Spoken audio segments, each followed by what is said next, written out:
Actually வந்து நாங்கள் first shift தான் ஃபஸ்ட்டு மாட்டினோம் 2010 மாடலு. ஸோ அதுக்கும் இதுக்குமே இனோவா கிறிஸ்டா ரெண்டுமே டோட்டலாக வேரியன்ட் வேறு. பட் இருந்தாலுமே ஷிஃப்ட்டுக்கு வந்து அது ஒரு ஃபீல் தனியாக இருந்துச்சு. ஆக்சுவலி வந்து 5 சீட்டர்னால 7 சீட்டர்ன்றப்போ இன்னும் கொஞ்சம் ஃபீல் அதிகமாக இருக்குது. காஸ்ட் வைஸ் டிஃப்ரெண்ட் இருக்குது. பட் குவாலிட்டி வைஸ் ரொம்பவே நல்லா சூப்பராக பண்ணுறாங்க டெசிபலில். ஃபஸ்ட்டு ஷிஃப்ட்டு பண்ணோம். அது லோக்கலில் பண்ணுறதுக்கும் இங்கே பண்ணுறதுக்கும் நல்லா டிஃப்ரென்ஸ் இருந்துச்சு. ஆக்சுவலி வேறு இடத்துல பண்ணியிருந்தோம் கிறிஸ்டாக்கு. பட் வந்து இங்கே வந்து நல்லாவே திரும்ப வந்து அப்கிரேட் பண்ணோம். பட் ரொம்ப டிஃப்ரெண்ட். அதுவுமே நாங்கள் காஸ்ட் வைஸ் அதிகமாக தான் பண்ணோம். பட் வந்து இங்கே வந்து பண்ணும்போது சேம் காஸ்ட்டு கொஞ்சம் டிஃப்ரெண்ட்டு. ஆனால் குவாலிட்டி வைஸ் நல்லாயிருக்கு. எல்லாமே சூப்பராக இருந்துச்சு. ஸோ ரியலாக நல்லா ஃபீல் குட்டாக இருக்குது. நல்லா கஸ்டமர் சப்போர்ட்டும் நல்லா பண்ணுறாங்க. ஸோ அவங்க கைண்ட்னஸ்ஸு ப்ளஸ் வந்து அந்த சொன்ன டேட்டுக்கு முடிக்கிறது, ஆன் டைம் வந்து பண்ணுறது எல்லாமே நல்லா பண்ணாங்க. ஸோ ஓகே, சாட்டிஸ்ஃபைடு தான். பட் நெக்ஸ்ட் அப்கமிங் கார்ஸ் ஏதாவது நாங்கள் வாங்கினாலும் ஸோ எல்லாமே இங்கே தான் பண்ணலான்னு பிளான் பண்ணியிருக்கோம். பட் லைட்ஸுமே எல்லாமே பண்ணுறாங்க. பட் எல்லாம் நல்ல பிராண்ட் ஜென்யூனாக பண்ணுறாங்க. ஸோ ஓகே தான். நெக்ஸ்ட் லைட் வந்து அப்கிரேட் பண்ணி பார்க்கணும். இருந்தாலும் என்னோடய கார் கேரன்ஸ்க்கு அப்கிரேட் பண்ணணும். Hi guys, welcome to decibel auto. இன்றைக்கி நம்மகிட்ட ஒரு கிறிஸ்டா கொண்டு வந்திருக்காங்க. இந்த கஸ்டமர் பார்த்தீங்கன்னா கரூர்லேருந்து வந்திருக்காங்க. இவங்க ஏற்கனவே வந்து நம்மகிட்ட ஒரு ஷிஃப்ட் வந்து 3 அப்டேட் பண்ணிவிட்டு இமீடியட்டாக அடுத்த வண்டி கொடுத்தாங்க, கிறிஸ்டா கொடுத்தாங்க. ஏன்னா அது சாட்டிஸ்ஃபைடாக இருக்குது, எனக்கு அந்த ப்ரைஸ் பாயிண்ட்டுக்கு ஒரு நல்ல 3 பண்ணி கொடுத்தீங்கன்னா அந்த கஸ்டமர் ஹாப்பியானதுனால கிறிஸ்டா உடனே கொடுத்தாரு. ஏற்கனவே அவங்க ஒரு 2 அதில் செட்டப் ட்ரை பண்ணியிருந்தாங்க. ஒரு ஆண்ட்ராய்ட் பிளேயர் போட்டுட்டு ஃப்ரண்ட்டில் ஒரு ஃபோக்கல் ஆக்சிஸ் காம்பனண்ட்டு, ஒரு மோனோ ஆம்பிளிஃபையர், ஒரு சவுண்ட் மேக்ஸோட 4 சேனல் ஆம்பிளிஃபையர், தென் ரியரில் ஒரு அக்வாஸ்டிக்கோட ஸ்பீக்கர்ஸ் இதை போட்டிருந்தாங்க. இதுதான் அவங்களோட கான்ஃபிகரேஷன் இருந்தது. தென் டேம்பிங் எல்லாம் அவங்க டேம்பிங் பண்ணல, வெறும் அந்த ஸ்பீக்கர்ஸ் எல்லாம் மட்டும் போட்டிருந்தாங்க. ஸோ நம்ம டேம்பிங் பண்ணிவிட்டு ஃப்ரண்ட்டில் இருக்கிற ஃபோக்கல் ஆக்சஸ் சீரீஸோட காம்பனண்ட்டை ரியரில் ரீப்ளேஸ் பண்ணிவிட்டு, ஏன்னா அந்த அக்வாஸ்டிக் அது ரொம்ப பேசிக், அது ஒரு எப்படி குவாலிட்டி இருக்குன்னு தெரில. அது அந்த பிராண்ட் நம்ம இதுவரைக்கும் யூஸ் பண்ணதில்லை. ஸோ நம்ம சஜஸ்ட் பண்ணது வந்து பார்த்திங்கன்னா பின்னாடி போட்டுக்கலாம். அதையே ஃப்ரண்ட்டில் வந்து ஆண்ட்ராய்ட் பிளேயர் ரிமூவ் பண்ணிவிட்டு பயணியோட 6650 போட்டுக்கலாம். போட்டு அவர் 3 தான் கேட்டிருந்தார். ஸோ 3 பார்த்திங்கன்னா ஸ்பீக்கர்ஸ் இதில் ஹர்ட்ஸோட மிலே ப்ரோ சீரீஸோட 3 காம்பனண்ட் போட்டிருக்கோம் ஃப்ரண்ட்டில். தென் இதை பவர் பண்ணுறதுக்கு ஏற்கனவே ஒரு 4 channel amplifier sound max use பண்ணியிருந்தாங்க. ஸோ அதுவும் நம்ம யூட்டிலைஸ் பண்ணிக்கிட்டோம். எதுவுமே ரிமூவ் பண்ணல. ரிமூவ் பண்ணது ஒரே விஷயம் என்னென்னா அந்த அக்வாஸ்டிக் ஸ்பீக்கர்ஸ் மட்டும்தான் ரிமூவ் பண்ணோம். தென் ஒரு சப்வூஃபர் வச்சுருந்தாங்க. சப்வூஃபர் பார்த்திங்கன்னா கிக்கரோட சப்வூஃபர் வச்சுருந்தாங்க. கிக்கர் சப்வூஃபருக்கு தான் இவர் நாட்டிலஸோட ஒரு மோனோ ஆம்பிளிஃபையர் பேர் பண்ணியிருந்தாங்க. அது வந்து பாக்ஸ் வந்து கரெக்டான ஷேப்பில், அதனால் அது குவாலிட்டியாக இல்லை. ரொம்ப ஏற்கனவே ஒரு வீடியோவில் நம்ம இதுக்கு முன்னாடி ஒரு வீடியோ போட்டிருக்கோம். சப்வூஃபரோட வால்யூம் வந்து எந்த அளவுக்கு இம்பார்ட்டன்ஸ். சேம் அந்த இஷ்யூ வந்து இந்த வண்டியில் இருந்துச்சு.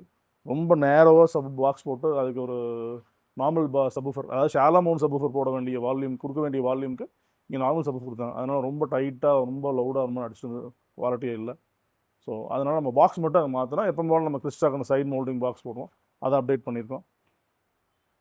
தென் டிஎஸ்பி பார்த்தீங்கன்னா இதில் வந்து நம்ம ரொம்ப ஹை அண்ட் டிஎஸ்பி எல்லாம் யூஸ் பண்ணல. அவரோட பேசிக் டிஎஸ்பி இப்போ புதுசாக வந்திருக்கு ஒரு மாடல் 8.8. ஐ மீன் அது 8 சேனல் ஆம்பிளிஃபையர் வித் 8 சேனல் டிஎஸ்பிங்கிற மாதிரி கொண்டு வந்திருக்காங்க.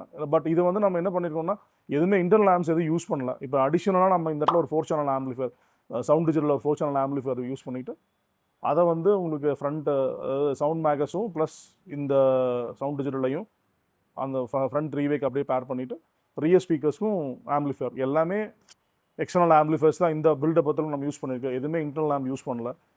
அதை வந்து ஸ்டாண்டலோன் டிஎஸ்பியாக யூஸ் பண்ணிவிட்டு சப்வூஃபருக்கு ஒரு நாட்டிலஸோட ஒரு மோனோ ஆம்பிளிஃபையர் வந்து பவர் பண்ணியிருக்கோம். ஸோ இதுதான் அதனோட செட்டப்பு. இதனோட அவுட்புட் பார்த்திங்கன்னா ஏன்னா ஹர்ட்ஸ் மிலே ப்ரோ அதோட கிட்டத்தட்ட அது நம்ம பெருசாக ரிவ்யூ பண்ண அவசியம் இல்லை. It's proven product. அதனால் எக்ஸலண்டான அவுட்புட் வந்துச்சு. இப்போ அகைன் பயனியரோட சவுண்ட் சிக்னேச்சர் உங்களுக்கு தெரியும், நம்ம நிறைய போட்டுருக்குறோம். ஸோ அவுட்புட் ரொம்ப சூப்பராக வந்து அந்த கஸ்டமரும் செம்ம ஹாப்பி. ஏன்னா அவர் வந்து அந்த ஷிஃப்ட்லேயே வந்து செம்ம சாட்டிஸ்ஃபை ஆனதுலாம் இந்த வண்டி விட்டாங்க. அவர் கேட்டு ரொம்ப சூப்பராக இருக்குது, நான் நினச்ச மாதிரியே இருக்குது அப்படிங்கிற மாதிரி ஒரு ஃபீட்பேக் கொடுத்துருந்தாரு. டெமோ போட்டிருக்கோம், பாருங்கள். எனி சஜஷன்ஸ் எதாக இருந்தாலும் வாட்ஸ்அப் பண்ணுங்கள், உங்களுக்கு டிஎம் பண்ணுங்கள், உங்களுக்கு இன்ஃபர்மேஷன் வந்து சேரும். உங்களுக்கு ஒரு சுச்சுவேஷனில் நீங்கள் கால் பண்ணுறோம், நீங்கள் கால் பண்ணும்போது சில எடுக்க முடியாத சுச்சுவேஷன் வரும். ஸோ முடிஞ்சளவுக்கு வாட்ஸ்அப் பண்ணுங்கள். உங்கள் டீட்டெயில்ஸ் வாட்ஸ்அப் கொடுத்தீங்கன்னா அட்லீஸ்ட் இமீடியட்டாக ரெஸ்பான்ஸ் சொல்லினாலும் ஒரு 1 or 2 டேஸ்க்கு உங்களுக்கு மேக்ஸிமம் உங்களுக்கு இன்ஃபர்மேஷன் கொடுக்க பார்க்கலாம். தேங்க்யூ.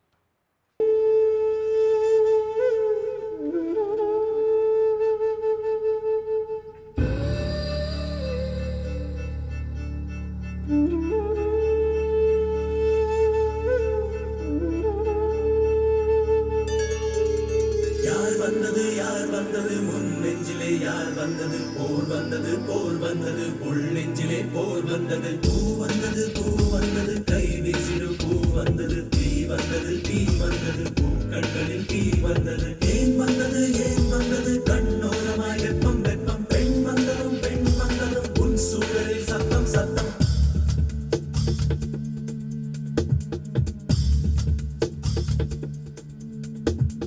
மழை மழை என் உலகத்தில் வருகின்ற முதல் மழை நீ முதல் மழை அலை அலை என் இதயத்தில் அடிக்கின்ற முதல் அலை நீ முதல் அலை என்ன திண்மை என்ன வன்மை எந்த பெண்ணும் அதிசய விண்களம் போக போக புரிகின்ற போர்க்களம் ஒன்று செய் இப்போதே உள் நெஞ்சை உடையச் செய் மழை